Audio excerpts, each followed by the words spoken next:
Yeah, hi there, this is tuxhaucher.com again. Welcome on my video channel, and today we want to take a first look on Luminar 4, the beta version of course. Skylum published a couple of sneak previews for the new filter like AI structure or AI portrait enhancer or skin enhancer. And a little while ago they started with the AI sky replacement. So the build we're talking about in this video is 4.0004287. I don't know if there will be an error corrected beta before the final release, but let's jump into the program. And because it's a beta, it might crash sometimes. Happened like 4 or 5 times while I'm playing around with this program. But I got myself here a collection for the different options new in Luminar 4. Because I use Luminar 4 mainly as a plugin, we just go here in this image and export it. And in this case we take the raw file to see how fast and with less steps in development or processing you can get a pretty good landscape image processed. It takes a while to read in the raw file. That looks okay. First of all, they don't support the workspaces anymore, but they grouped all the filters in categories. Here you got the essential, the basic work.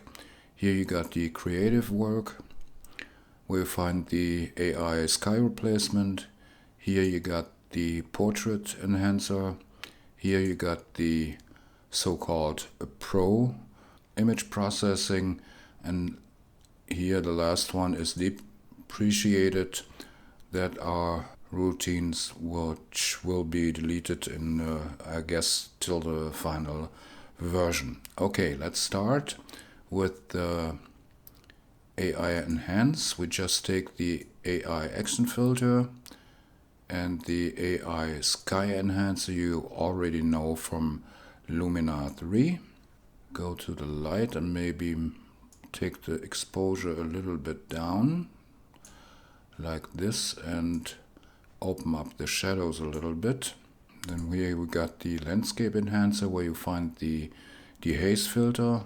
It's just for demonstration. I wouldn't apply the dehaze filter on a hazy picture like this.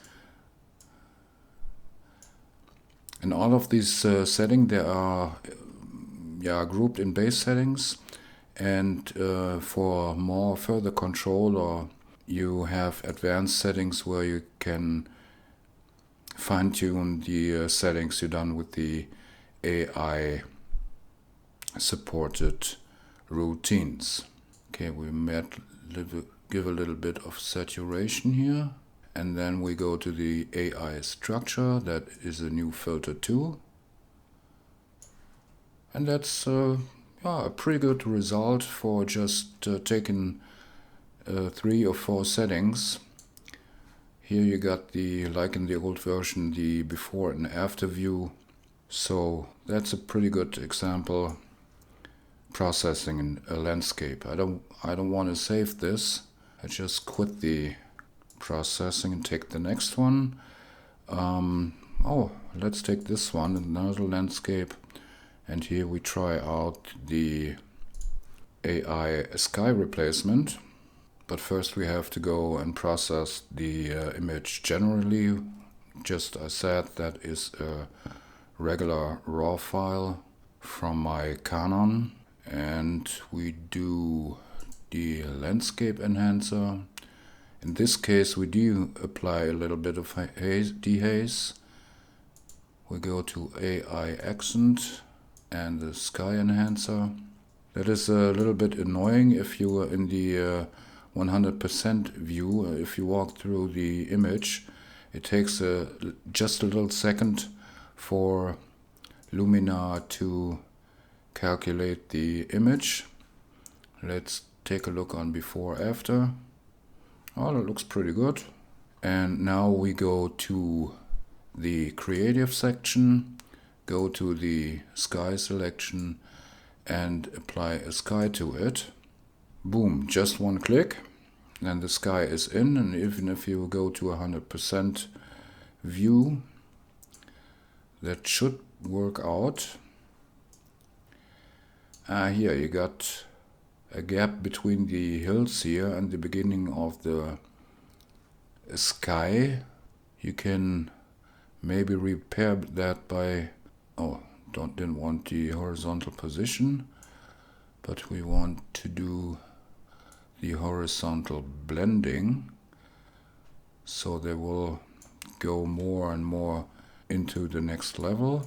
Okay, in this example we might have a little bit of troubles. You see this line here, and if I go to the essentials and Pro and adjust the contrast and the midtone contrast, I don't know if you see it better, but you see here a line between the sky, the replaced sky, and the hills down here. Okay, that is an example that didn't work out that good, so we killed that. And just, let's take this one, for example, for another try. Luminar4 open source file. So we go right away to the sky replacement and to Blue Sky 2, for example. And that one looks pretty good, even at 100%. Yeah, looks good. So we have to state that the AI sky replacement isn't perfect yet, but it does a pretty good job on most of the images, and I did a couple of other images with trees, the green of the trees and poles in it, where the mask was almost perfectly done by the software.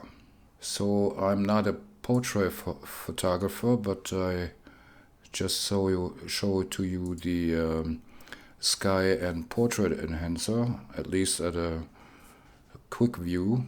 Okay, the original raw is pretty dark, and now we go and increase the exposure a little bit, like this one at least. And now we go to the portrait enhancer first, put a little bit more light on the face, enhance the eyes. We go to 100%, come on, and we do a before after view. That looks pretty good. Eye enhancer, and do a little bit of eye whitening to it. And for the last one we do a dark circle removal, but there you see that little difference.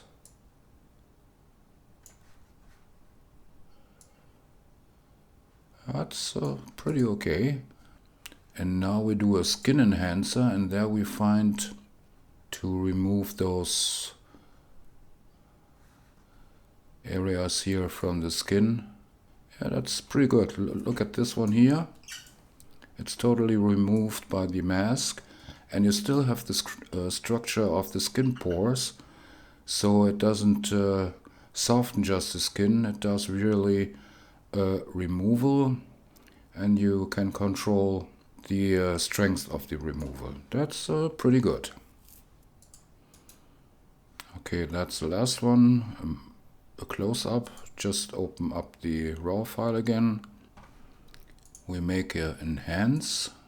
Sky is a little bit senseless. We go to AI structure and do a 100% view. And that looks awesome. Do a before after.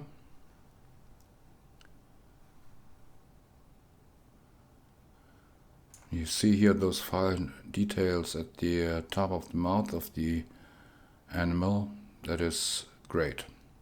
Okay, turn that off. Go to the detail enhancer and punch up a little bit the small details to get more from the skin of the animal. And at last you see it here, that is was shot at a pretty high ISO setting, So we do this with luminosity and color denoise, and that is, yeah, pretty good. That is 100% view, so we do a before after, and it did a pretty good job. I could even push up the settings for this one a little bit higher. And the thing is, you got the denoise here in the unsharp areas, and it doesn't affect here the really sharp areas. That's a pretty good processing. Okay, as you could see, the AI supported routines work pretty good, and most important, you can click the advanced settings and have even more control over what the AI routines did in the program. The AI accent filter and the AI sky enhancer, you know from earlier versions of Luminar, but Fine Tool is AI structure for landscapes and close-up photography. Personally, I'm not that kind of portrait photography, but I think the processing on a portrait is pretty easy too, and you still have the full control by the advanced settings here too.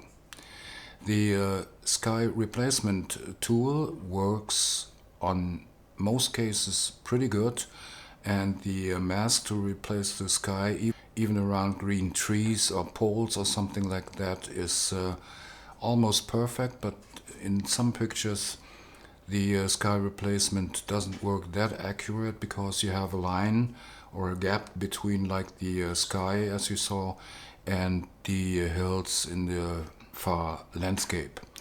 But we have to wait and see if they correct those bugs and if they will end up with the improved version of the AI sky replacement.